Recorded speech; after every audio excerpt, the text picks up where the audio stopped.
യുവാവിനെ ആക്രമിച്ചു മുങ്ങിയ പ്രതിയെ ലുക്കൌട്ട് സർക്കുലർ പ്രകാരം എയർപോർട്ടിൽ നിന്നും പിടികൂടി.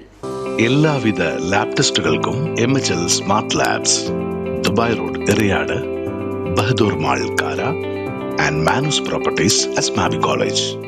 ശ്രീനാരായണപുരം പടിഞ്ഞാറേവെമ്പലൂർ സ്വദേശി ചെട്ടിപ്പറമ്പിൽ വീട്ടിൽ വിജേഷിനെയാണ് തൃശൂർ റൂറൽ ജില്ലാ പോലീസ് മേധാവിയുടെ നേതൃത്വത്തിലുള്ള അന്വേഷണ സംഘം ചെന്നൈ എയർപോർട്ടിൽ നിന്നും ലുക്കൌട്ട് സർക്കുലർ പ്രകാരം അറസ്റ്റ് ചെയ്തത്.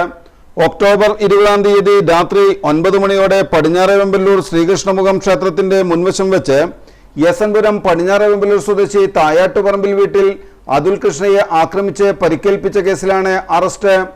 അതുൽ കൃഷ്ണയും സുഹൃത്തായ അനന്തകൃഷ്ണനും ബൈക്കിൽ പോകുമ്പോൾ മറ്റു വണ്ടികൾക്ക് പോകാൻ പറ്റാത്ത വിധം വിജേഷ് കാർ റോഡിൽ നിർത്തിയിരുന്നത് ചോദ്യം ചെയ്തതിലുള്ള മുൻവിരോധത്തിലാണ് വീട്ടിലേക്ക് ബൈക്കിൽ പോവുകയായിരുന്ന അതുൽ കൃഷ്ണയെയും സുഹൃത്തായ അനന്തകൃഷ്ണയെയും തടഞ്ഞു നിർത്തി അതുൽ കൃഷ്ണയെ കരിങ്കല്ലുകൊണ്ട് തലക്കടിച്ചും മറ്റും പരിക്കേൽപ്പിച്ചത്.